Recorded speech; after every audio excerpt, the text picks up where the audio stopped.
everybody. My name is Sean McCarthy. I'm the AFI chair. Tonight, we're going to talk about our second iteration of Intro to Western Hunting. Um, so, real quick, down and dirty on myself. I've been lucky enough to live in just about every place out west that's cool, being Arizona, Colorado, and Washington. And I've hunted in half a dozen or so states out west. With me tonight are going to be Dustin Spillman, who's down in Oklahoma, who's also been heavily involved with hunting out west, as well as Stephanie, who's up in North Dakota, also a fellow Arizonan. So we're going to facilitate, I hate death by PowerPoint, but we're going to facilitate a discussion by PowerPoint. They're going to chime in at any time. Anybody has a question, feel free to go up in the top part of your bar there, raise your hand. We're going to go ahead and stop. We'll answer that question. And that goes the same for anybody that I'm facilitating this with. So we've got folks from all over the country. So we've got folks from Maine. I've seen somebody from Washington, a couple of you guys here. So we're going to talk to kind of the entry level. If anybody is everybody in here?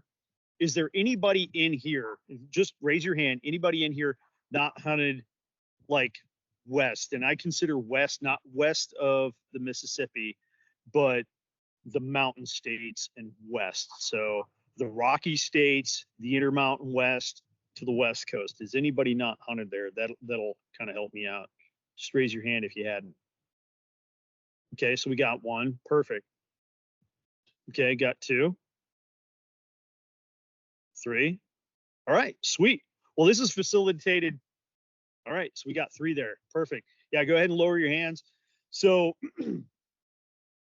like yourself, I've been lucky enough that I initially grew up on the East Coast, moved to the West Coast, joined the Navy, and then went everywhere. So I got the ability to hunt both eastern, sit in a tree stand at 19 degrees in the Northeast, and then come out west and do western big game hunting as well as western wing shooting. So the whole goal of tonight is to just to facilitate a discussion to try to kind of flatten that curve for you folks out there. And call it what it is, good storytelling while we're going to go into it. So, Stephanie, she's from Arizona. I'll let you introduce yourself, and then Dustin. Hey, yeah, I'm Stephanie, grew up in Arizona. I've done most of my hunting in Arizona and New Mexico, but I've hunted California as well, and have done a little bit of hunting up here in North Dakota. And I'm the AFI Western Region Manager, so I oversee the states and the installation in the Western states. Dustin? Oh, hey, that's me. Good evening, everyone. My name is Dustin Spillman. I'm the AFI Western Region Policy and Conservation, also known as Stephanie's number two. I help her out with whatever she needs. I grew up in North Texas, got sent to Washington for over 20 years when I was in the military and contracted after, and then decided it was time to retire, and I moved back to the Midwest, so I'm in Oklahoma now. Spent a lot of time hunting big game in Washington, elk, mule deer, the elusive black-tailed deer. So I'm kind of a jack of all trades, definitely a master of none, but I might be able to answer your question. So that's all I got. Go ahead, Sean. Cool. All right. So with no further ado, we'll just kick straight over into the PowerPoint. I'm not Charlie Brown's teacher. I'd like to think I got a better radio voice than I do radio face. So go ahead and kick it over, Steph.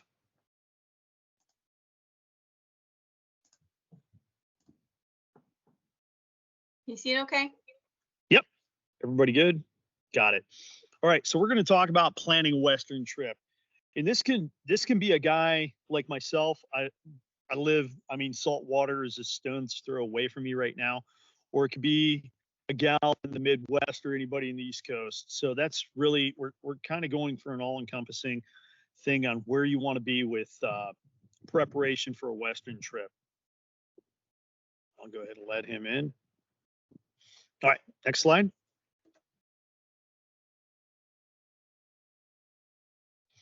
All right, so tonight we're going to talk a little bit about where to hunt, be it Bureau of Land Management, block management, which is kind of more the hot topic and places to go in places like Montana. It's called CRP and other places, very facilitating. Yeah, in other places, the Forest Service as well as private land. What to bring with you? Everybody likes talking about gear. You know, this isn't as much a gear. This is the best thing in the world discussion. It's the very minimalistic entry level, and each of us will kind of chime in with our own type of things, whether it be camping and hunting out of your truck, if you're backpacking in.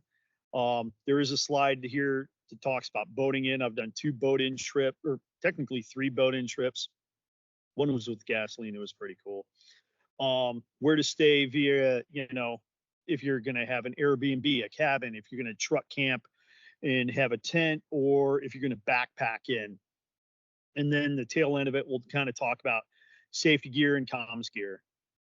All right, next slide. All right, so where to hunt? Shameless plug for Onyx. You know, there's a lot of really good applications out there. I'm a geek for all of them. Onyx is really good. Onyx gives you the ability now to do 2 states instead of 1, like forever, on a basic membership. An elite membership, you get 50 states. Really good application. There's a lot of videos out there how to use it. And it's going to show you the beautiful thing about Onyx. It's going to show you parcel by parcel who owns it, be it BLM, Bureau of Land Management, if it is that block management or a free to hunt or open hunt or written permission to hunt, if it's U.S. Forest Service. So BLM and Forest Service tend to be the greatest owners of property in the West. State, so Department of Natural Resources or state forest, state land, whatever, state rec area, county lands in some cases. If you're lucky enough that you live in a place that your county owns property that you can hunt on. And then there's also private land that's fully open, private land only open to written permission, so forth. And then there's private land, absolute private. So instead of having a relationship with the state or some sort of stakeholder, they just own their land, and you just go up and knock on the door and ask permission. And we'll kind of talk about that. And that the down at the bottom, there's a bullet that talks about corner crossing. Corner crossing is different in every state. You know, Washington, where I live, is very different than what everybody's heard of. In Wyoming, it's different than Colorado. You know, and it can go to corner crossing in the middle of a creek is even different. So my biggest takeaway for you there is to actually go to that state's website and take a look there. Next slide. All right. So your public land options, your greatest option is BLM. So the Bureau of Land Management, you know, their mission is to really maintain and sustain diversity on the landscape, providing opportunities for everybody to enjoy, while providing natural kind of flow for everything that's out there, and to keep that, you know, recirculating. Shoot, Stephanie. I just wanted to add on there, just to get an idea of how much BLM land there is. There's 245 million acres of federally managed BLM. And it started in 1946, and it was generally known for grazing and mining until 1976, when the Federal Land Management Act was signed into law. And then that's when it got this new mission here that you're seeing. Just wanted to add that in there. No, that's a really good plug. Yeah, so BLM for the longest time was pretty wild throughout the West. You know, guys call it what it is. You know, my forefathers snuck into what was BLM then to just open hunt, and they weren't supposed to be on that necessarily to hunt up until about 47, 48 years ago. So it is very open. They are kind of the primary owner of property in the West. So what happens on BLM affects everybody in the West, and that's really something that we, is the BHA and AFI, need to take key considerations in. So within BLM, you've got really good opportunities. It talks about antelope and deer. Um, Great opportunities for mule deer hunting. There are some opportunities from whitetail hunting here in the West. I'll tell you, antelope, a lot of it is on BLM between Wyoming, Montana.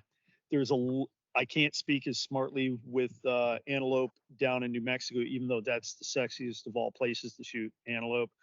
Going after them in Colorado, there are smaller parcels of BLM, but I wouldn't underestimate all the other things that BLM offers. It's easy to talk about your big game, your deer, your elk. I'm here to tell you, BLM is where I would go to for upland bird hunting. Like if I were to pack up right now and drive 8-10 hours east of me, I'm going to go there to hunt birds, your upland birds, your sage grouse, your sharptails and whatnot. Great places to camp and fish. BLM's also a really good place to turkey hunt. A lot of people underestimate turkey hunting on BLM. That seems to be a very popular stakeholder up here, especially where I'm at in Idaho, Washington, in our corner. BLM is where the prime turkey habitat's at. Next slide.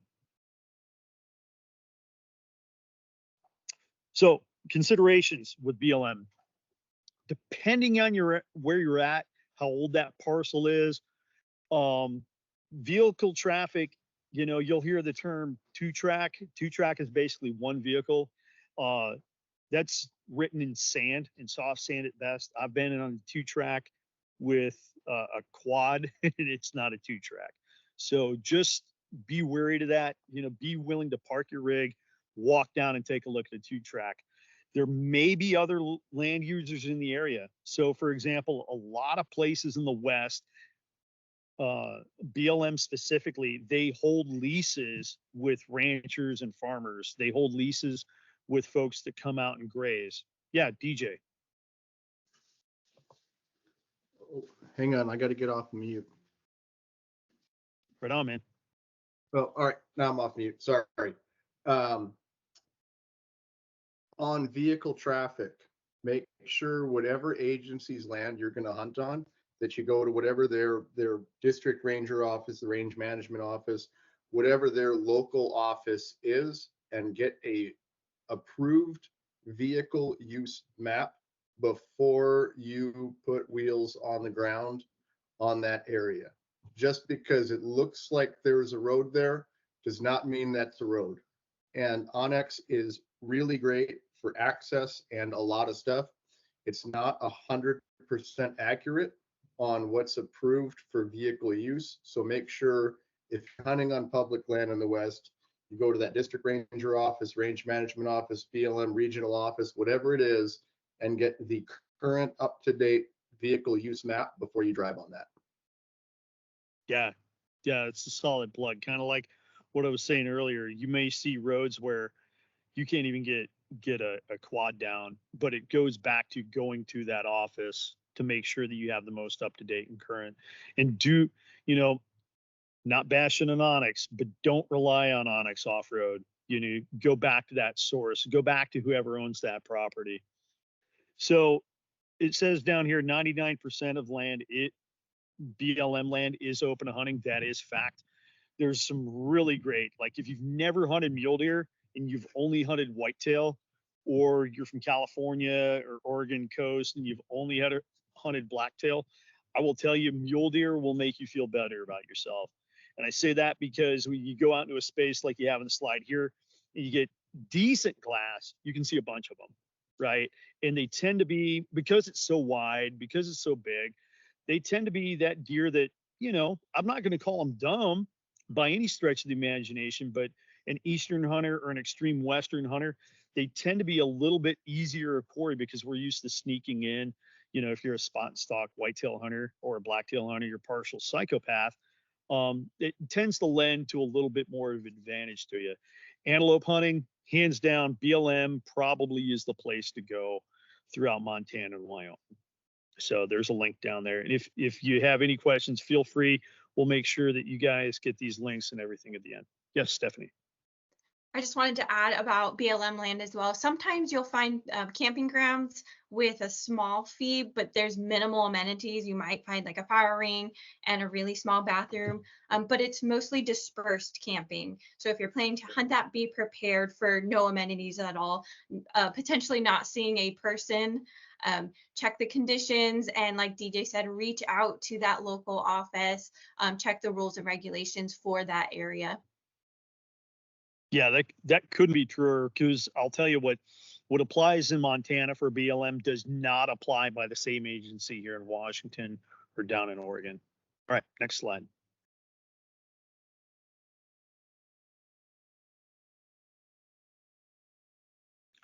All right, another option, really great option up here in the Northwest. When you get into the mountains, it is Forest Service land. They own everything in the Cascades. So the Forest Reserve Act of 1891 authorized the president public lands in the West to what was called reserves, just held in responsibility to that department. And until good old Teddy in 1905 decided he was going to turn that over to somebody near and dear to my heart up here in the PNW, Gifford Pinchot, created this agency. And basically this guy is forests, right? That, like, if you hear mountain forest, typically it's Forest Service. When you get out in the sagebrush steppe, out in the desert, that's not as much Forest Service. You know, that is a very blank way to write that. But in the grand scheme of things, they're the second largest landowner in the West. So down there at the bottom, it talks about their history. Forest Service also holds similar restrictions on based on where you're at. You know, some places you can just camp openly for up to 2 weeks, some places up to 10 days, some places overnight. Some places you can't have open fire, some places you can, some places you can shoot anywhere you want, like public recreation shooting, some places designated shooting areas only. Excuse me. Next slide. Hang on, I wanted Yes. to add something to that. Just to get an idea of how much U.S. Forest Service land there is. There's about 193 million acres, which is about the size of Texas. And then there's 20 designated grassland, totaling about 4 million acres. And then a good idea, the way to look at these different types of lands, it's usually a national, if you're zooming out on a map, you have your national park, your national forest, and then BLM land, just to get an idea how those are commonly organized. All right, next slide.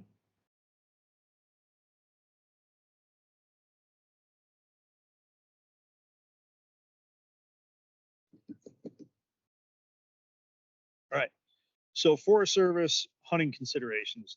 So like I said before, camping may be permit based. Sometimes they will only allow you to camp in specific areas. Sometimes it's only so many yards from the road.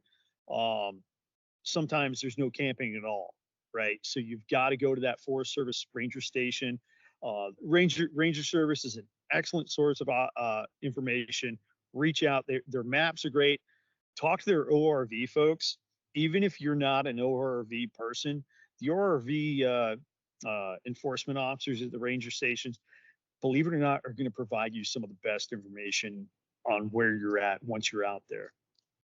So key things to remember are when you're transporting weapons to and from, what the laws are. It predominantly weapons unloaded, bows out of the case, you know, nothing in the chamber as far as weapons loaded. A lot of it's common sense. You can't shoot across the Forest Service road. Similar that you can't shoot from a Forest Service road. Whenever Forest Service has a body of water, you're not supposed to shoot across a lake or a pond. You know, like going out and, oh my God, there's an elk over there, but this is a huge pond, but he's within reach of my, 300 Win Mag. Well, can I shoot here? So that's one of those considerations you should have. You can't, believe it or not, here in the West, we have mines that were just left open. You can't shoot into a mine. You can't shoot into a cave. And that's common sense. Don't shoot at anything you don't intend to actually hit and to kill. With Forest Service, though, you've got to be careful. because there's a lot of private land that mixes in with it, especially, once you get into the Cascades, the Forest Service and private lands are very checkerboarded. It is to that degree within Wyoming, Colorado, Montana, Utah, not so much in Nevada, Arizona to a degree, not so much in New Mexico.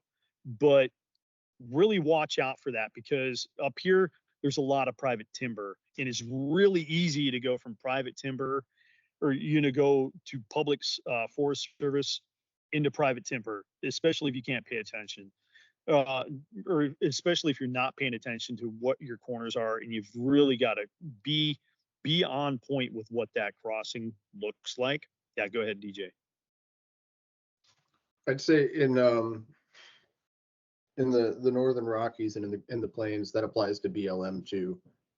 Much of our land is checkerboarded. I can speak to Montana and Arizona mostly, but whatever agency you're hunting, be aware of those checkerboards and where you are allowed and not allowed to be. Yep. Fact.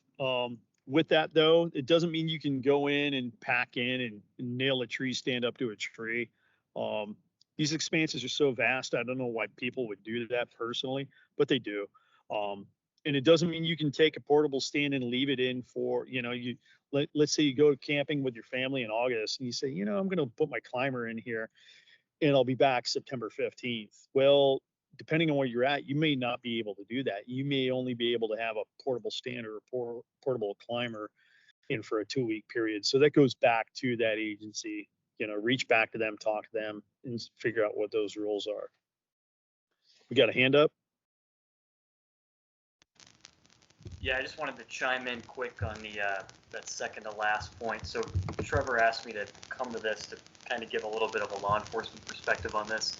So obviously I was a trooper for a number of years in Northeast Wyoming, and I'm a trooper now in Maine as well. So just an overarching point of this whole presentation with that second to last bullet point is the West compared to the East is predominantly legally a lot more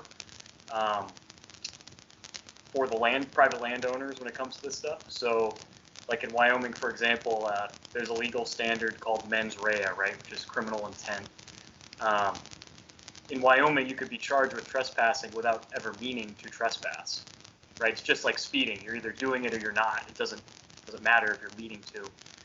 Whereas like here in Maine, if you accidentally do it, you really can't be charged for it. So just something to keep in mind as we go through here. So, and then obviously any kind of legal type questions as we go through, just feel free. I'll do my best.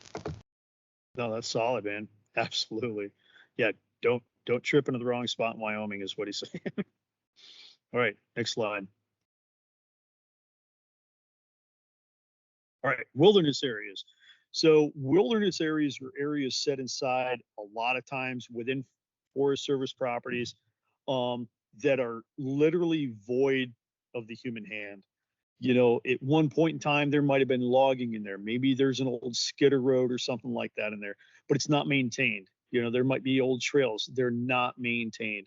Whenever that area became a Forest Service area, the only time that you may see human interaction in that area is for fire abatement or, fire suppression, something like that.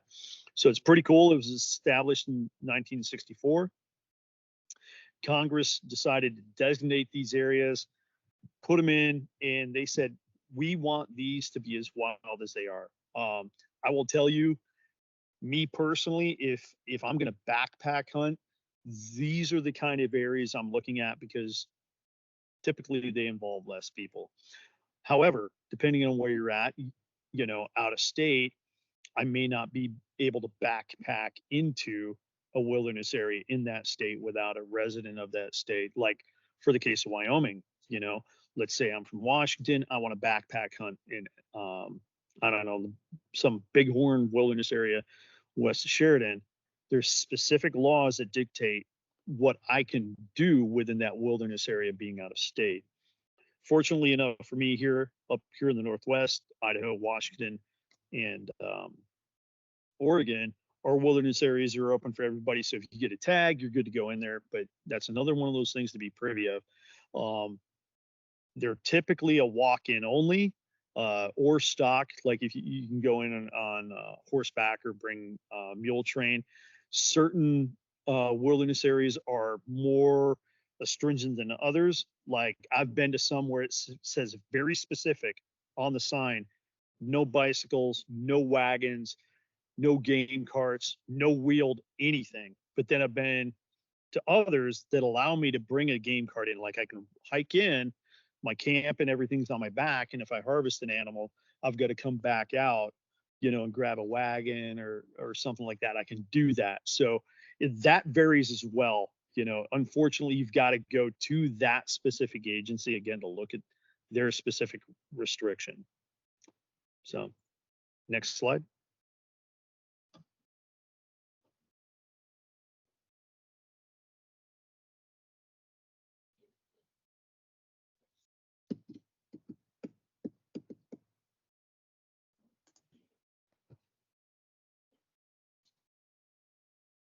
Is this wilderness areas take two? I'm sorry.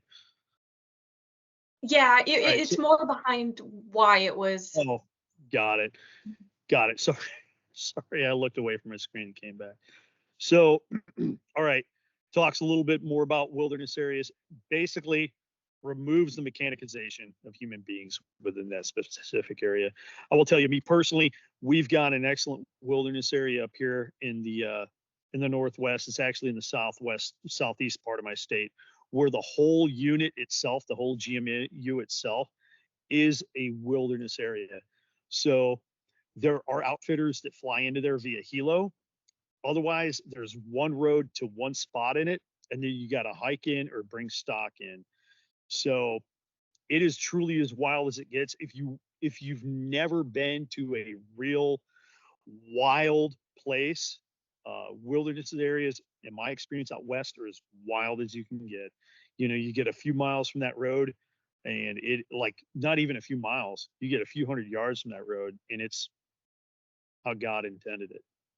Next slide. I Stephanie. wanted to add how much wilderness areas there are. So well, as of 2021, so there might be a slight change, but there was 803 wilderness areas, totaling about 111 million acres that can be used for non-invasive research uses. Yeah, there's a lot. They're off the beaten path. It doesn't mean you can't drive up to them. Some of them you can drive into, but when they stop at a trailhead, that means stop, and that's where you continue on. So if I were a hunter looking to backpack hunt in the West, I'm probably going to find myself there. So in some cases, there are special permits that are required. That's varied. So wilderness areas fall kind of under the state control. So go to the Forest Service in that state and look at that specific wilderness area. So, for example, like William O. Douglas Wilderness Area here in Washington, Gifford Pinchot Wilderness Area in Washington, completely open. Hell, I can even drive through some of those. A lot of it's walk-in only. However, when I go into the Alpine Lakes, nope, not at all. If I go into specific areas within the Alpine Lakes, I'm required a permit. Now, the majority of time, non-peak hour or non-peak months, I can probably go in and get a walk-in permit. However, if it's a very popular place for our backpacking and hiking community, I'm going to want to register that ahead of time. So with that being said, if it's super popular, I will tell you from my experience, I have done a hunt in a very popular place to recreate via backpacking and extended day hiking, if you will. And the hunting there kind of sucked. It had a lot of people pressure, and I had to register. I thought it was going to be super cool, and I got there and I just boiled sweat and calories.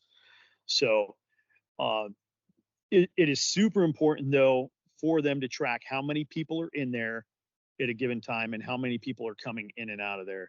So with that, it's because they want to know the human impact on that specific habitat. Be it, maybe you live in a place where you've got mountain goats, and those mountain goats are susceptible to disease X or whatever it may be. So again, that's a generalization. They want to know who's in there and how many people for that impact. So down there at the bottom, it talks about some of the generalized things that's not applicable to every specific thing. Just remember, you're probably not going to be able to ride a quad, a dirt bike, a side by side through. You might be able to get in so far, and there's a trailhead, and that's where it stops. I will tell you right now, first off, I've been in a wilderness area in 2 different states, and I've seen a side by side well past that. I will tell you, it's unfair. It's set up so that anybody that can walk in has that advantage, or anybody that has a stock train with a permit can go in has that advantage. If you see those folks, if you can report them, because it's not fair. And more than likely, in the case of one of the 2 that I've seen, those folks actually cut their way in on a side entrance into a wilderness area. As bad as that is, now they're cutting trees and they're causing damage, so forth, so on. And then they're going to lead to anybody that has not to pick on the Jeepers, but that has a Jeep that's respectable off-road to get in there as well. Next slide. All right, state land. So state land comes in many different forms. So you may see things that say state forest, state land, state park with the option to hunt, Department of Natural Resources like we have here in Washington. It's everywhere. Again, that goes back to, you got to go back to that state agency to see what's available. Like, for example, I've got a really cool spot that I love to go to that I used to drive into, and it's, when you look at Onyx, there's an east-west line. There's actually a gate, a cattle guard at that line with a road that drives due north. And I drove down there for probably years. Then all of a sudden, a big sign was posted that said walk-in only. And I actually had to email DNR to ask, hey, I used to drive to the bottom of this to hunt, and now there's signage here that that's telling me not to. What's the deal with that? In some cases, that road may be paid for and maintained by the property owner down at the bottom of whatever that is. And that signage is there. You can cross that road by foot, or maybe you can ride a bike in there. Maybe this is a place that I could have taken stock or quad in. But state land, I'm telling you, it's pretty prevalent. Be wary of the signs and go back to whatever that organization that maintains that property. Eli, yes. Yeah, just on the state land thing, at least in Wyoming, they have a pretty good website that will show you. In my neck of the woods where I live, there was a lot of energy development, coal mining, oil, gas, and those state land parcels would sometimes be shut down if that was going on there, so you just had to check the website. But on the county piece and the road thing you were just talking about, you definitely need to look at your county road map in the area that you're hunting in if you're using roads to access any of these public land options, because a lot of these counties, especially again in Wyoming, at one point maybe maintained this road because there was energy development down there or something, and then that ended, and then they gave up the road and the landowner took it over. There's lots of issues with roads, whether they're a public road or not, and it's really on you to know that. A lot of times there's not great signage about that. So again, I know it sounds complicated. You're checking like a bunch of different websites, but the state land website, the county road website, just make sure everything is jiving with what you're doing. So Yeah, you're absolutely right. You got to go back, and there's a lot of information here. I get that, and it seems like I'm having you drink from a fire hose, but ultimately just determine which agency you're going to go hunt on. Very seldom are you going to go BLM to DNR to Forest Service. So just go back to that specific agency and go from there. Yes, DJ. Yeah, Ellis, thanks for bringing that up. And then on the state land thing specifically, state land is not public land. That's an important thing to note. So every state is going to have a land management agency for their state trust lands. And in almost in all of the western states that I've hunted, but I can't speak for everything blanket statement because I haven't hunted everywhere. Your hunting license, or in the case of Montana, your habitat stamp, gives you permission to access that state land for hunting purposes. But different states have different limits on your time on those state lands. So in Montana, it's 14 days on a particular parcel of land. So if I've got more than a 14-day archery season for elk and deer, I need to pick my 14 days for that piece of land that I'm going to hunt. I can't hunt the whole season, and I can't stay camped back there for the whole season. So check with that agency website. And then also when it comes to shooting over water, shooting over roads, all of that will also be in that particular state's, so FWP's seasons and regulations, right? So Arizona will call out, or Montana will call out in their regulations, if you can shoot from a road or the distance from the road you have to be. If you can shoot over a road, and I think in almost every Western state, that's a no-no. And also I wouldn't recommend it, but that'll be called out in the hunting regulations for where you're going to hunt. Right on, man. All right. Are there any questions thus far? I know we've been rambling on for a spell. No, keep rolling. All right, perfect. Next slide. All right, other public land options. So there's a lot of options that are open to us from private landowners, and that varies state by state. It varies by region within a state. Like you'll hear things like excess yes, that's a Wyoming thing. Block management, as I alluded to in the very beginning, is very much a Montana thing. You'll hear free to hunt or written to hunt or something like that up here in the Northwest and in Colorado. Some of these, pay attention to the signage. The signage should have a point of contact on there. That's not always the case depending on where you're at. It will say by written permission only. So if it says that, you've got to have some sort of written permission. I have seen in some cases where written permission could be an email. I've seen some cases where written permission is a simple note on a 3x5 card. I've also seen it on an actual form that organization gives out. In the case of Washington, the Department of Natural Resources and Forest Service or Forest Service partners with private landowners in their adjacent boundaries, and they provide books, and it's just like a little ticket book. And that seems to be pretty common. I think I've seen that in Colorado, and I think I've seen that in Wyoming. So it's huge if you see open to hunt, free to walk in, and I've seen that in South Dakota, and I think I've seen that in Wyoming. You can absolutely walk in there, but still you got to respect that landowner's property. I would recommend, snapping a picture of it, something like that. But don't arbitrarily just walk in there. Don't get to the gate and assume that you have access. I've been fortunate enough on one, or actually two instances where a landowner's name and phone number was there, and I managed to drive up to a spot where I could get cell service. I called that landowner, explained my situation. They asked me for an email address. They said they would email me a permission, and I sat there in my truck for 10 minutes. I got an email confirmation back, and I sent them a simple text saying thank you very much. And it goes a long way with these landowners, if they're giving you access, to be very gracious with it, because as quickly as they can open it, they can close it.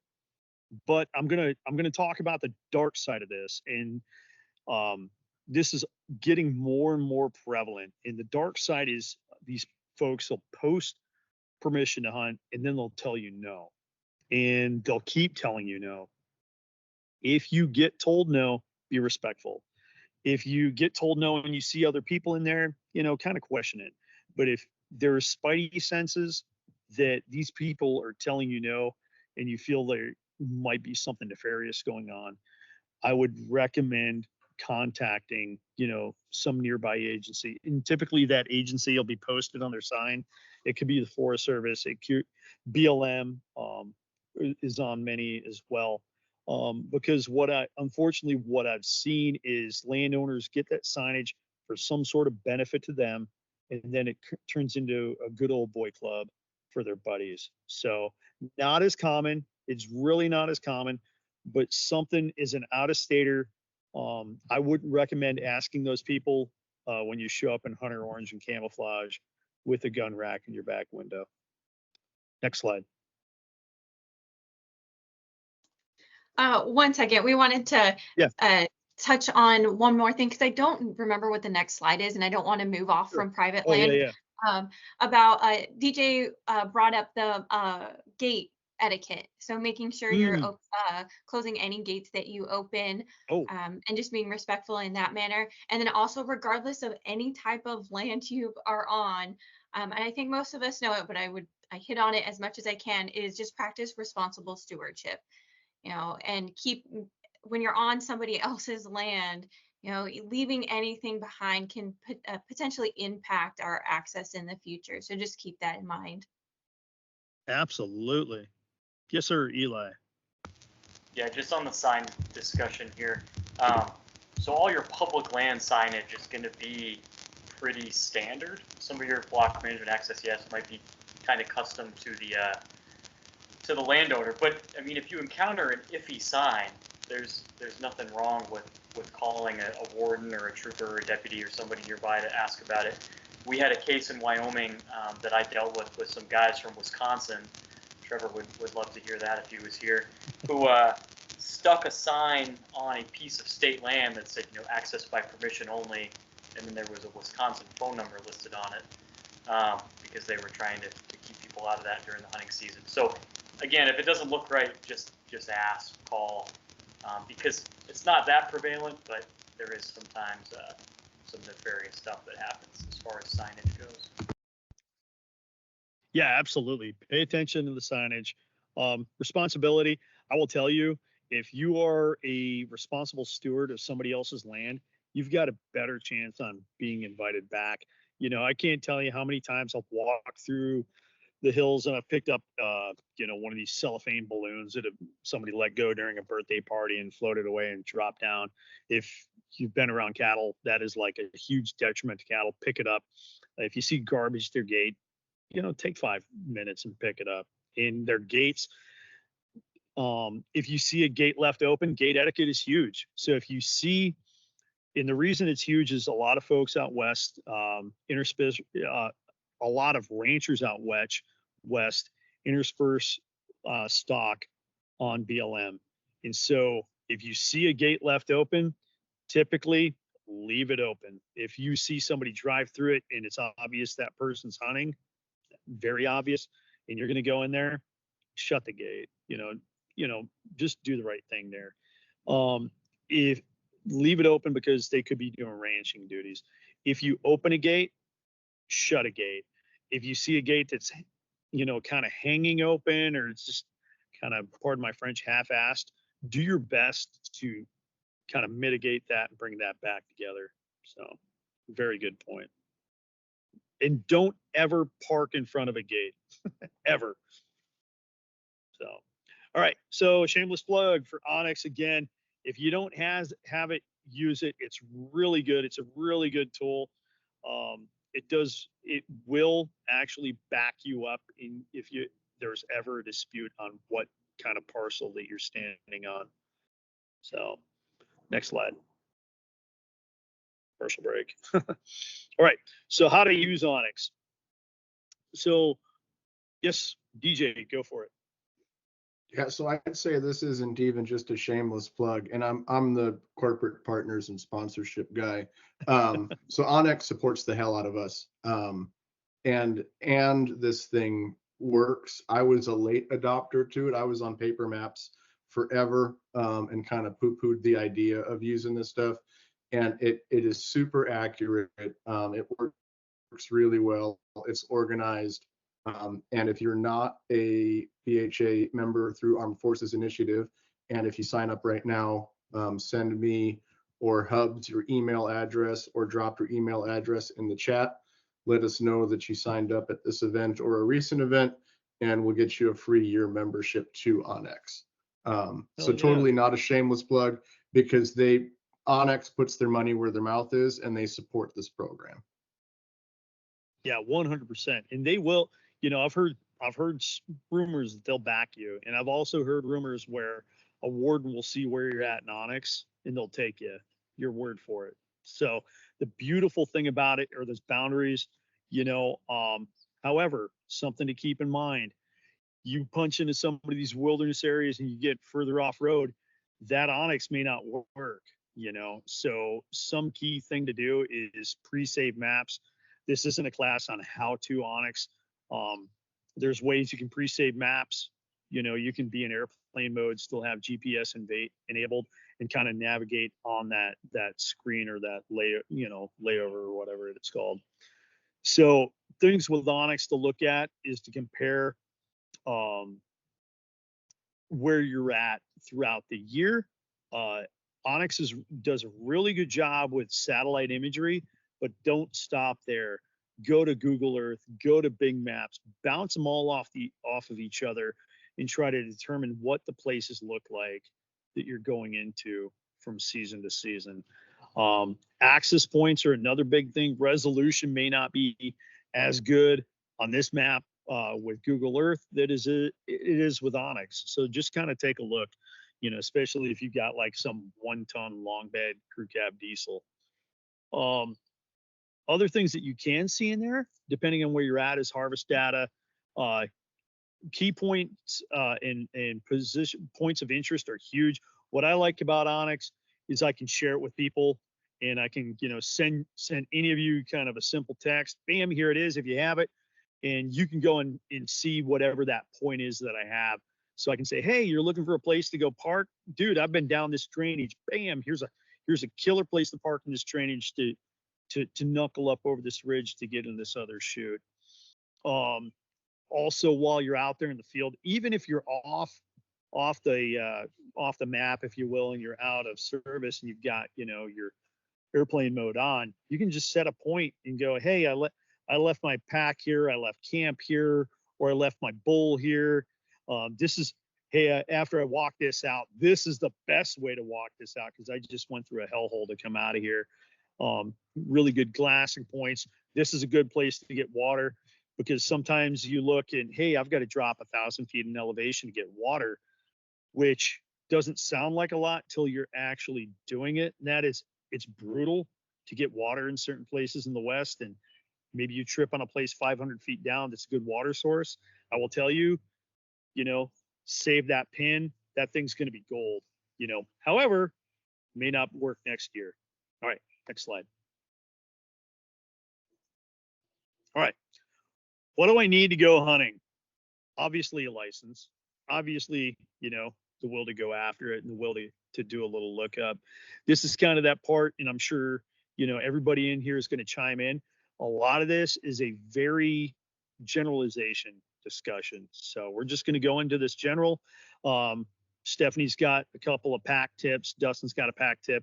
I know DJ's kind of got some stuff as well. So with that very generalization, you're going to see a copy and paste throughout here, especially when things talk about what do you want in your rig or your truck. So next slide. All right. So first off, the easiest place in as far as the least amount that you got to deal with logistically is getting a hotel or a vacation rental. The very first hunt that I did in Wyoming, I slept in a Motel 8. It was probably like $38 a night, and my buddy got an antelope, and we put it in the bathtub. So many moons ago. Doesn't mean you can't do that. It's still out there. However, here's the problem with stuff like that. A lot of times it's further than the area that you want to hunt, but it removes, all the things you got to take with you. Maybe you've got a smaller SUV, or maybe you've only got like a 2-door Wrangler, and you can't take everything you can take in an 8-foot bed. So those are some pros to it. Cons are, maybe you're limited in your region. Sometimes those folks that with vacation rentals, believe it or not, there's folks with vacation rentals out west. You can tell them, hey, I'm coming in to hunt with a group of family or friends. And oh, really? Well, heck, we've got a contact with a butcher here. So feel free to reach out to those folks and talk to them.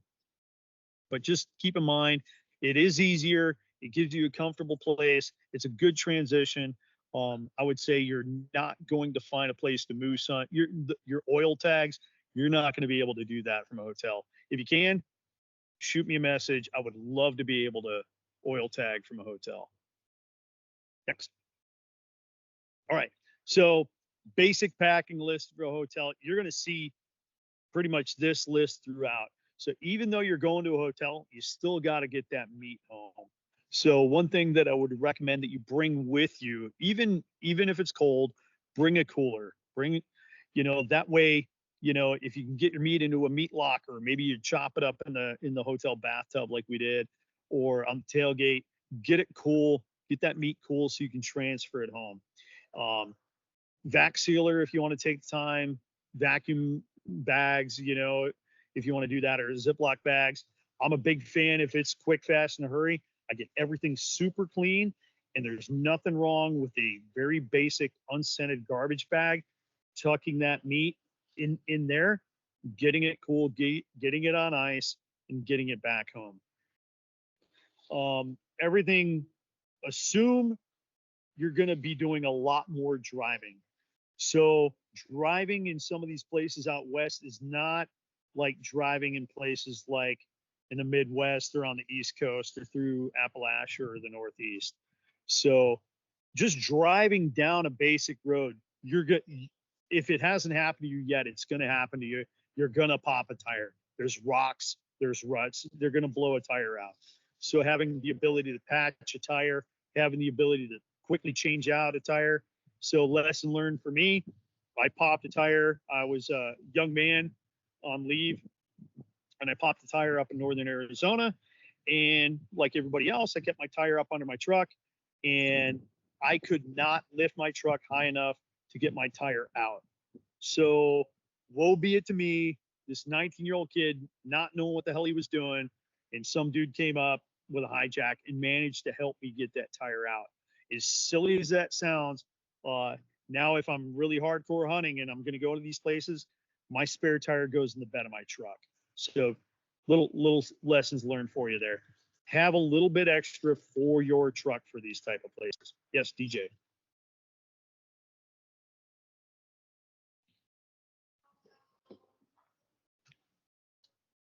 Muted? I think you're muted, bud. Oh, no, I'm off mute. Sorry. My Wi-Fi is not super great, so I didn't hear you say that you're ready for me. So one thing on vehicle stuff and chains, unstuck kit, tire chains in the plains, Montana and Wyoming, they don't apply to just snow. We've got this wonderful stuff out here called gumbo.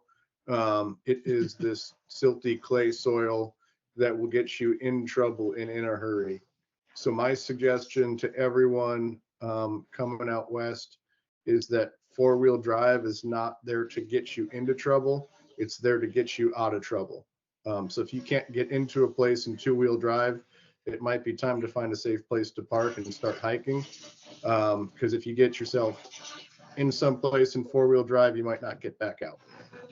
And tire chains are a must in the plains. Oh, 100%. And if you're bringing chains, know how to use them, know how to put them on, know when to take them off, know how to keep them snug and tight. I got a video up on the AFI Facebook, or I'm sorry, YouTube page about tire chains. I've unfortunately lived in chains for a long time. Yes, Dustin. Just to echo off what DJ said about chains and getting stuck. I mean, that don't think that that's just out west. That's everywhere. Case in point, a few months ago, I had to yard a guy out that was he was in a truck and he went down a road and I'll be honest, it was very soupy, muddy, and I had to end up pulling him out. I mean, I'm glad I had my toe straps and stuff. So it can happen anywhere. So having a set of chains, or at least a way to get yourself out of a bad situation, so is Right. pretty paramount. And also to kind of follow along with that, having that extra fuel with you, that you, you can't say enough about that. Case in point, an area that I used to bear hunt in eastern Washington, the closest place to get diesel was an hour and a half away. And I would bring 15 extra gallons of diesel fuel with me just to make sure, in case I had to, I could throw 5 gallons or 10 gallons in the tank and make it to town to fill up. So Yep. that's all I got. No, it's huge, man. Spare fuel is huge. You know, I've literally I have chained up during spring turkey, and I've spare fueled just hunting on some BLM parcels. So don't hesitate to bring that stuff. A lot of this kind of stuff, you don't have to go to the big high end, four-wheel parts or whatnot stores to get. You can get a lot of that crap is like the PX, the Exchange, or even, like Harbor Freight. That's where I get my fuel cans from. Yes, Eli.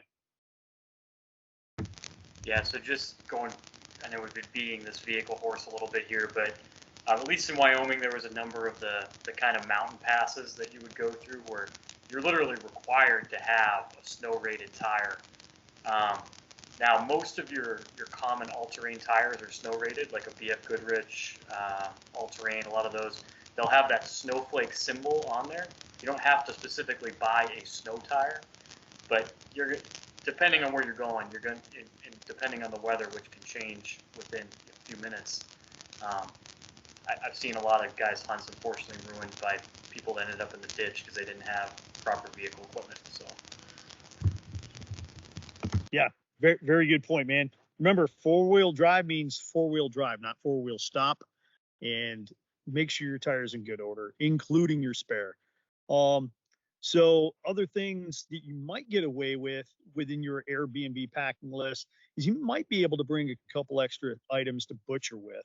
So that's the fortunate thing that I had all those years ago with my buddy is we were able to process that antelope in a bathtub and get it sealed up, packed up, and brought home. Don't necessarily get that when you're doing a backpack hunt. Sorry. Next slide. All right, backpack hunting. So if you haven't done it, you should do it. So backpack hunting, it is the coolest thing, cool in my opinion. It is the coolest type of hunting because it's going to take you from everybody and everything. It really gets you out there into your element. And the beautiful thing about it is you have to rely on you. Now, with that, I would recommend just don't arbitrarily say, hey, I'm going to go backpack hunt in Montana, Wyoming, or Colorado, and I've never even backpacked. Go do a couple overnighters. If you're living in a place like, I don't know, Pennsylvania, Virginia, whatnot, go do a stretch of the trail.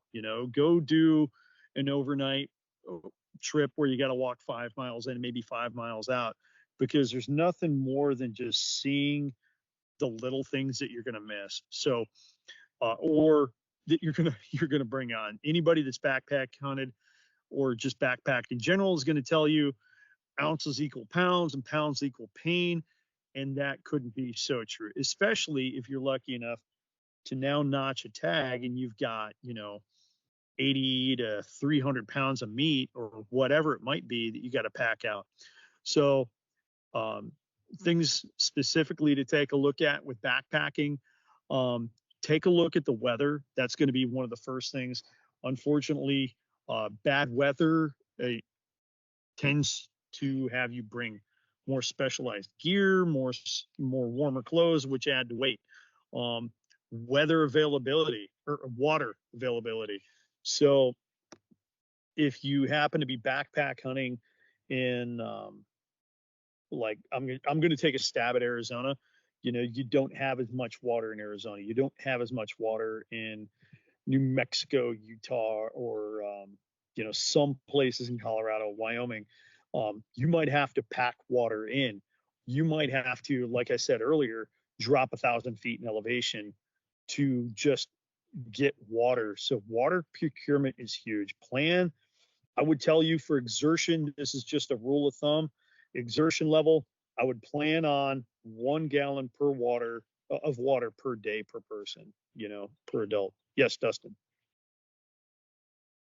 Something to bear in mind when you're hunting in the mountains out west is, I mean, those are big mountains, and those mountains actually make their own weather systems. So you can be sitting comfortable at your house and say, well, okay, well, what's the weather in Bozeman going to be, and or Billings or whatever, any western city, and that may not apply to those mountains. So plan ahead, be flexible is my advice. Absolutely. A good, a good lightweight puffy, like this is great.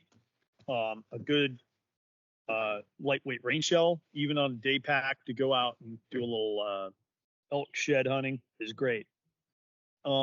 With backpacking, there are certain things that obvious concerns you want to take into or weight. We talked about. Make sure your pack's comfortable. Figure out what you're going to pack that in, add 10%, and walk around with it. Fit your pack for that weight specifically, and see how you like it. With that, you kind of want to train. Make sure your boots are in order.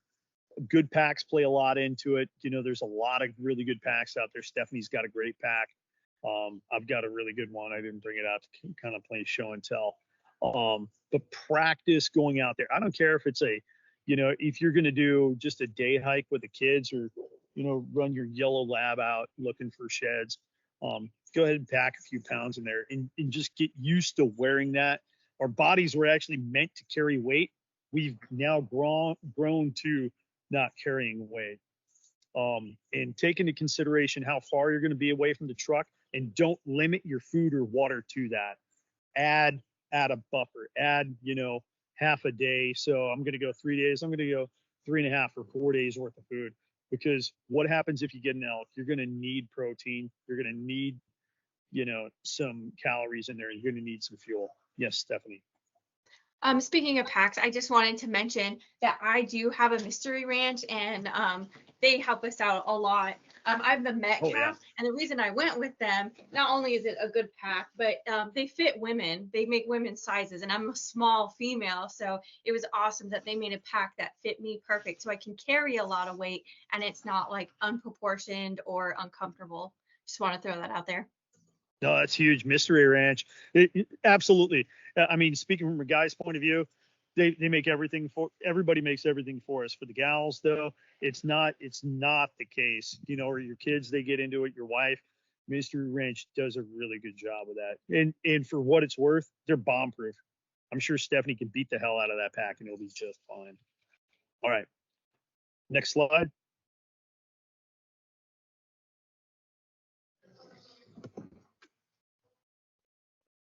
All right. So the packing list for backpacking is going to change differently. Obviously, now you're bringing in your sleeping system. You're probably bringing in your spare clothes. You're bringing in extra food. You're bringing in extra ammunition, or a way to kind of self-tune your bow or your muzzleloader, if that's what you're going to do. You're going to bring in how you take care of water, medical kit, your shelter. Maybe you've got extra electronics. Like me personally, I'll bring in, a small battery cell that I can strap to a pack or leave outside my tent to kind of charge with a little solar charger throughout the day, just to keep my my phone and my Zoleo going, or a Garmin or something like that. The ability, if there's any one thing you can take away from me regarding anything, it's one is none and two is one. So 2 ways to make fire, 2 ways, 2 knives. Don't ever go out there with one. So I'm a big fan of a multi-tool. I'm a huge fan of a fixed blade knife. And I'm sorry, a lot of people are going to doubt me on it, but those good old Havalons they're great, but don't have just one. have multiple blades for that Avalon. Have your fixed blade knife sharp. What I tend to bring with me when I'm backpacking, it always stays in the bottom of my pack, are going to be a spare change of clothes. So I'll have a puffy, dry socks, a dry beanie, dry mittens, and that includes going out in September, because what happens if I get cold and I need to warm up quick? There's also going to be a little kind of one of those emergency blankets. It doesn't weigh anything. It's always in the bottom. I know if I pull this one bag out, here's dry stuff that I can just get enough to get by. Ultralight rain gear is always a huge thing. Headlamps. So anytime you have anything that runs on a battery, have spare batteries. So I'm a big fan of keeping everything kind of regimented. We were talking about this before we came on. So I know if I go into this hip pocket of my pack, I'm going to have, here's my headlamp. Here's a quick tip from the field. Don't leave all your batteries in your headlamp, because you turn your headlamp on while you're walking, your batteries go dead. I was that guy. Take one battery out. It sounds simple. It sounds stupid, but go without a headlamp and you're back there. You'll wish you kept that battery out of there. Keep spare batteries. I'm a big fan of on my bino harness. I'll just keep batteries for, if I have a battery for my scope, if I have a battery for my rangefinder, batteries for a headlamp or an extra flashlight. I keep those all in one spot. Keep them sealed up, ready to go. I always have a knife and a way to start fire on my person. That's assuming I take my pack off, take my bino harness off. I'm going to have a lighter and I'm going to have a knife on me. That's just a prep thing. Just food for thought. So communications, we'll talk a little bit about that later on. Communications very back in the backcountry, especially when it comes to talking on the phone or walkie-talkies. So next slide. Truck hunting. This is probably, if I were to throw it out there, probably about 90% of folks looking to get into Western hunting, this is going to be the one that brings you in. It's going to be truck hunting. Whether you're sleeping in the back of your truck, or you tow a camper, or you're setting a tent by your truck, I still do it. It's kind of my go-to. I'm going to kind of go set my tent up. This is going to be my camp, and maybe I'll hunt from camp, but inevitably I realize elk went up over this ridge, so I'm going to drive to the next drainage. So really popular way to do it. With that though, again, similar to what we were talking about with that Airbnb or the hotel, make sure that your truck is rigged and ready to go. Your spare is good. Emergency kit for your truck's good. Even though I might be sleeping in my tent, I will keep a bedroll in my truck, because unfortunately I've been that guy that's had to move, left there. It's been too late by the time I've got back to my truck, and I said, screw it, I'm going to sleep here, and then I'll either hunt here or go back out the next morning. I always keep spare food and spare water in my truck that is completely separate of my hunt kit. So a good rule is 1 day of food and 1 gallon of water in your truck. Don't even count that as part of, not even your emergency kit.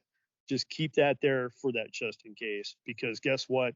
You're going to come out, you're going to forget, oh, I went hunting with my bride this time and now she's with me. Oh crap. Here you go. Here's food. Yeah, pros, cons are on there. Carry more gear in your truck. Personally, I don't mind. Those dinosaurs didn't die for nothing, so I'll gladly drive around and burn fuel. Next slide.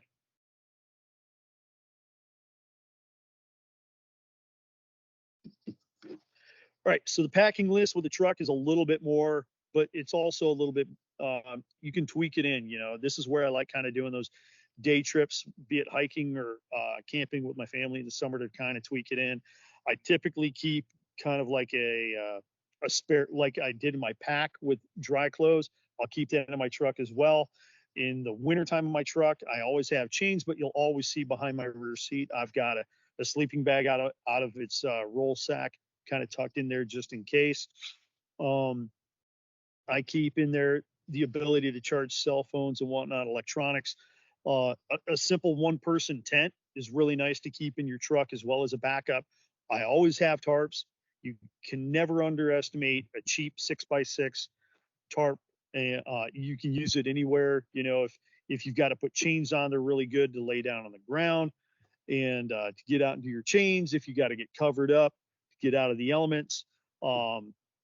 Says right there, food 3 times per day. It's almost like I've done that before. Cook kit, you know, if you got the ability to cook a hot meal or make coffee or tea when you get back to your truck, hot cocoa for the kids, that's huge. You know, can't underestimate that. But also keep extra things back there like a butcher kit, you know, the ability, you know, those bags to kind of keep your meat in. Maybe you don't have a canopy and you're going to be driving around and there's a lot, you know, drive anywhere out here, dust gets on everything, pine needles gets on everything, mud gets on everything. It's pretty sweet, even though you've got everything in a meat bag. Shove that meat bag down inside of a leaf bag and keep it super clean, and then you just peel that out. And now when you're boning everything out, you got a place to throw all your bones in there if you're not going to make bone broth.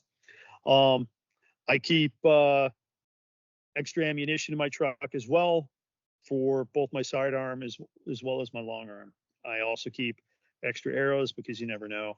There's always going to be extra fuel canisters and lighters, and as well as tools in my truck. Any extra fuses, anything I can use on my truck. A really good resource to look at. I'll plug these guys. We're not sponsored by them. I love them to death. But the guys from Go Hunt, they've got a really good video series on truck preparation, backpack preparation, kind of emergency 4-wheel drive preparation. Go take a look at those guys because they do a really good job going further in depth. Next slide.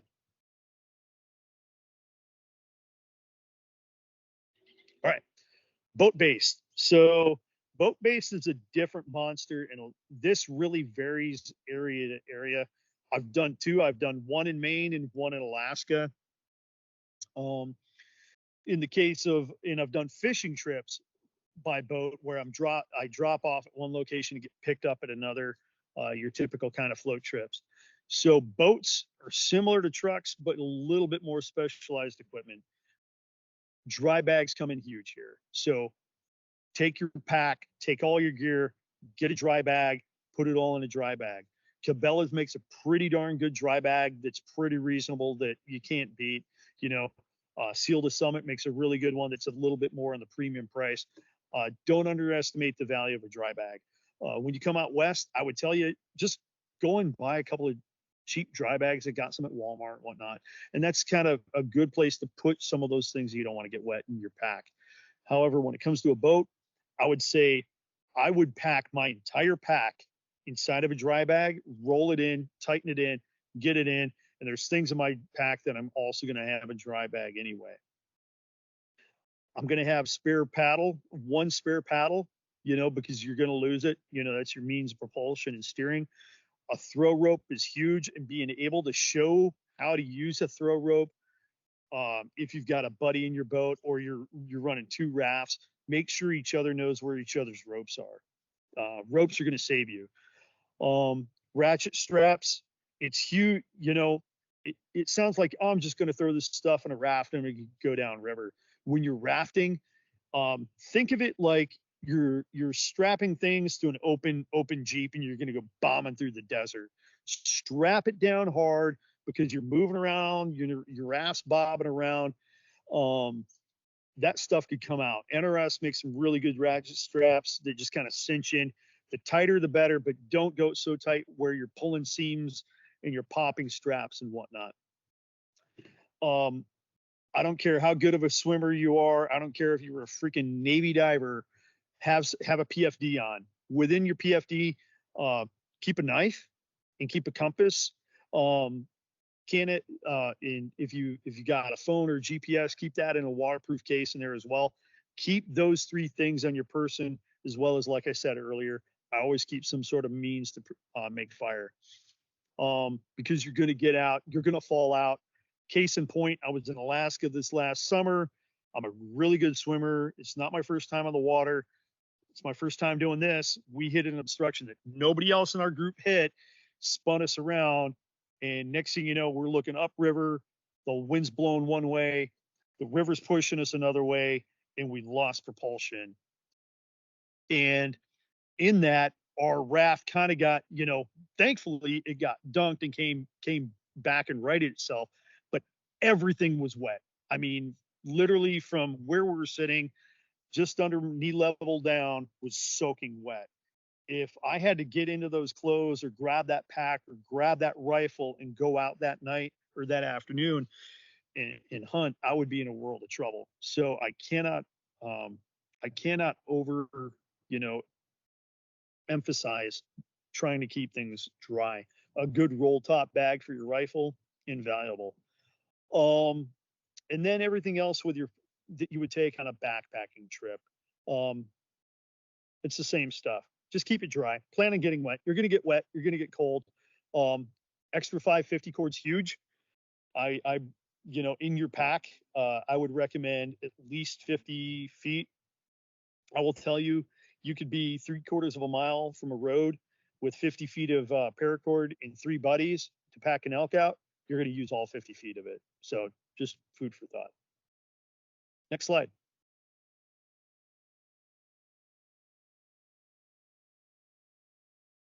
All right. So these are kind of the key items. So number one, a knife. The ability to sharpen your knife is huge. Gloves. I'm a big fan of, those nitrile gloves. They make quick work of everything. Don't be a jackass and just throw them into the field when you're done. Bag them up. You probably had them in a Ziploc bag. Turn them inside out. Put them back in that bag to take them back out. Zip ties or electrical tape to tie your tags on and do men's are huge. Game bags. Game bags are great. I grew up hunting with good old fashioned canvas style game bags that weighed a ton. And I know there's all these super ultralight options out there. Grab them. There's sales all throughout the summer. Here's a shameless tip from the field. If you're hunting September out west and there's a lot of blowflies or bald face hornets, if you get a deer down or you get an elk down, these critters get into you really quick. Go ahead of time, get yourself a glass bowl or stainless steel bowl, take all your game bags, put them in there with citric acid, wear gloves, put some PPE on, citric acid, and put red pepper or black pepper in there, mix it all up, and just let that stuff marinate, pull it out, hang it on, line hang it to dry, and then take those bags once they're dry, fold them up, and vac seal them. That stuff is going to actually throw off a lot of your flies and whatnot. Just the smell of it, you'll see them laying on it. Bald face hornets immediately jump off of it. I cannot underestimate. You're gonna get into bald face hornets if you hunt archery elk in September. That's just nature of the beast throughout the West. Flagging tape is huge. It's a really good thing to have on the antlers. If you're a rifle hunter or muzzleloader hunter, to keep yourself from getting shot. Maybe you want to mark your way in. Another good way, honestly, a good old fashioned extra roll of toilet paper, and you can use that as cookie crumbs going to and from. It says here gutted 550 cord. What gutted 550 cord is take the center out of 550 cord and make it lighter. If you're going ultralight, that's a pretty good option. It doesn't weigh that much more. I'm of the thought I'd rather over engineer it. It's there for a reason. It'll hold 550 pounds. I can literally hang a hammock from it. I can make a rifle sling from it. I can build a shelter from it. I can use a tourniquet if I need to. I'll keep that stuff in there. I can use it to burn, whatnot. Basically, sleeping system, whether it be in your truck or in your boat or your backpack, what's comfortable. I will go out and say, your super ultralight 1-inch foam pads, that aren't inflatable, you're not going to get the greatest night's sleep on. Speaking for a guy over 40, I'm not doing that BS. That's not me. I'm going to get a comfortable inflatable. If you're going to sleep in some place where it could get cold, invest a few extra bucks, put a few extra bucks aside, and get an inflatable that's got some insulation to it. Shameless plug for Big Agnes. They make a really good pad that actually integrates with a lot of their sleeping bags, you know, because I'm a tosser and a turner. I used to roll over and fall off my sleeping pads. Now a lot of my bags, you know, big Agnes bags, they have a sleeve on the back side of them. A bivy cover, uh, super ultralight tent.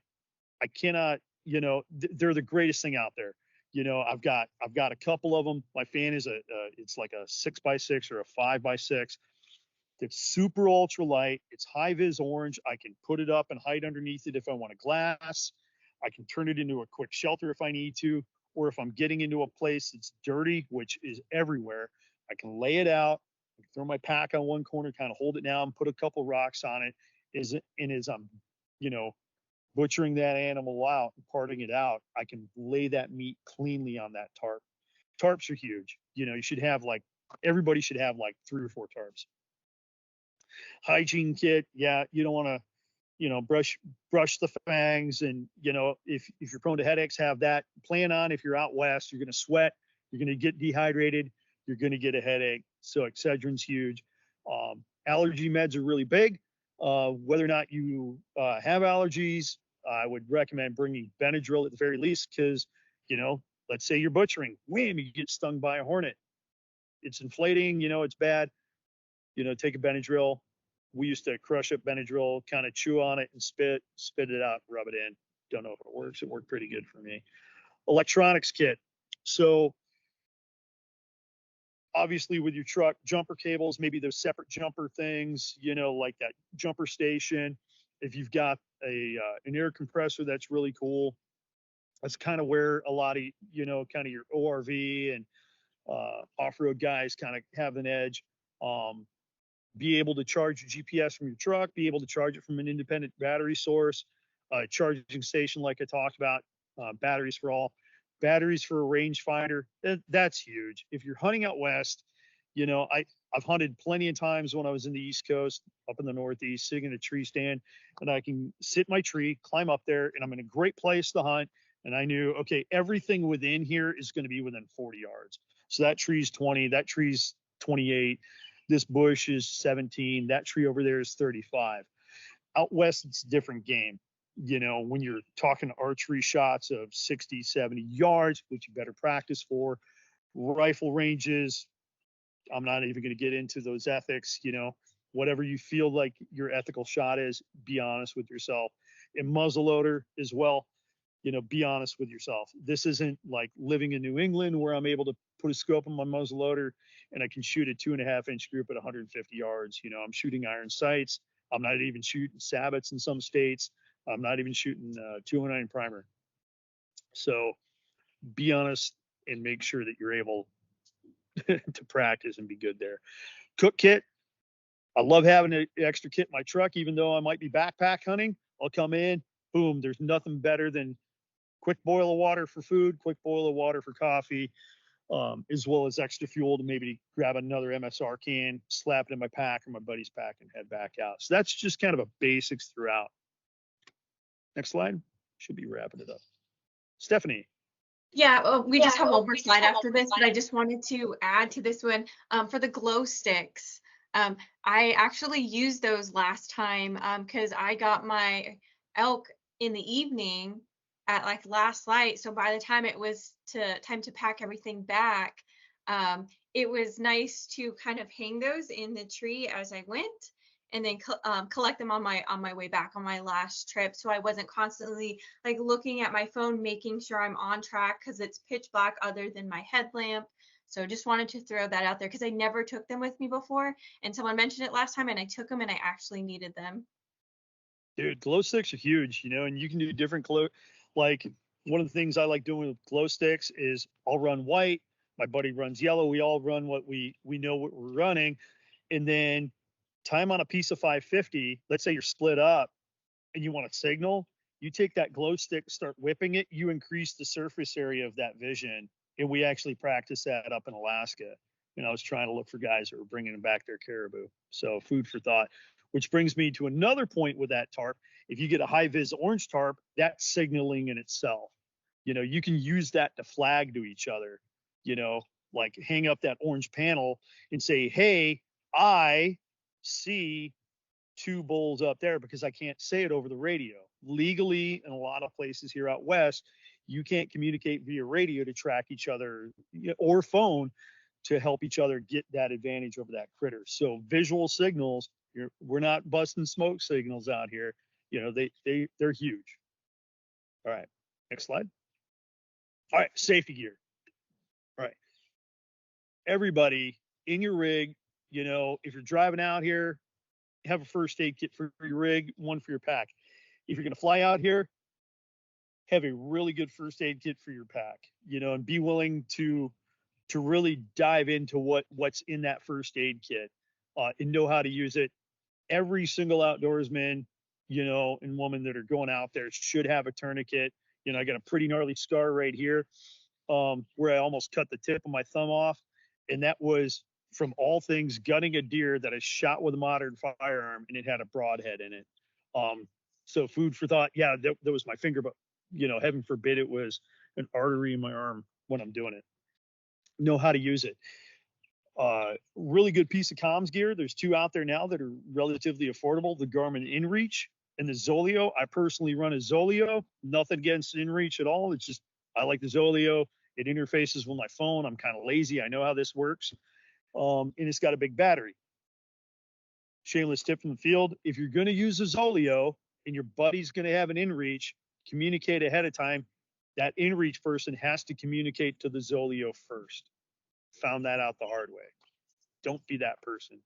If you've got GMS radios, we used to do things like we do check-ins on 6s and 3s, or 3s, 6s, and 12s. So 6 in the morning we leave, or 9 every 3 hours. So 9 o'clock check-in, noon check-in, 3 o'clock check-in, 6 o'clock check-in. I grew up kind of doing that as a kid with those big, walkie-talkies with the antennas that stuck way up. But you can still do those kind of things with GMS radios and save your radio. Get on there, certain radio. There's a lot of videos out there that talk about it. Like if I got an elk down, I'm going to go, Stephanie, elk, elk, elk, elk, elk. Say elk a bunch of times. Oh crap, Sean's got an elk down. Where are you at? And try to walk her in, or fire, fire, fire, fire, fire. There's fires over here. Like, guess what? You're hunting in the west in September. Storms come out. It's beautiful, sunny, like I've got here now. But then all of a sudden, wham! Lightning strike. Fire, fire, fire. North Ridge. And you kind of walk yourself out. You hope that we can see it, but if you're down in a drainage, you may not be able to see it, and you want to stay low and run out. So there's a medical consulting plug that we're going to talk about real quick after Eli. Yes. Yeah, just on the medical point, I can put the link in the chat, but I mean, if you're going to spend any amount of time out there, I know at least for us in my part of Wyoming, any kind of trauma, we were flying you to either Billings, Montana, or Rapid City, South Dakota, sometimes Casper, depending. But you can get pretty cheap air ambulance insurance, and even just buy it just for the time you're out there. Because if you don't have it, you could be stuck with like a $40,000 bill. And I've known of people that's happened to. So just something to consider. And I'll put the link in the chat. Yeah, please do. I've thought about it or used it in the past, hadn't even thought about it. With what you see is Orion Medical Consulting. They're actually a business that AFI uses whenever we create a medical con-op. And anybody can create a con-op. Like you could, if outside of an AFI event, you can go in. All you got to do is Google whatever state you're going to go to, Idaho, level 1, level 2, level 3 trauma areas or centers. Go to where you're located and just kind of geolocate where they're at in relation to there, and just take notes of that. That's basically your basic medical con-op. Use the link that Eli is going to get to you in case you got to med flighted out of there. Tourniquet, again, know how to use it. People have actually hurt themselves using tourniquets, but they will save your life. I think that's just about it, right? Yeah, I think that's the last slide. Yep. Wait. So with no further ado, DJ, yes, sir. Okay, just a couple of things to wrap things up. All of those packing lists, Stephanie and I were talking last week about this. My packing lists for all of those contingencies are wildly different than Sean's, and my packing list is different from Stephanie's. So those are all guidelines and suggestions. You'll see things that came up in all of those lists that are great to have, but make your kit suit your needs. On the medical thing, if you have prescription medication or medication that you need to take daily, make sure that's in your kit. Also, that you provide written instructions if someone were to find you in an incapacitated state and you do want them to administer medicine, written instructions for those meds and permission to administer. And then a couple of plugs for companies that support Armed Forces Initiative. Sean mentioned tarps a whole bunch of times. Seek Outside, ultralight company out of Grand Junction, Colorado. I've got one of their heated winter shelters, so it's a tent and stove combo. Also, I've got one of their tarps. They make a bunch of really great options. And then all the stuff that Sean mentioned, he has on his person all the time: knife, lighter, headlamp. I keep all of that in my bino harness. FHF gear, that's fish hunt fight gear out of Bozeman, Montana. They make their products in America and they support the hell out of AFI. I've been using their bino harness for I don't know how many years and I haven't broken it yet. My buddy has maybe one of the first year that they had production of them. He's still running the same model that I run. It looks crusty and gnarly, but he hasn't broke it, and he spends more time in the field than anybody that I know.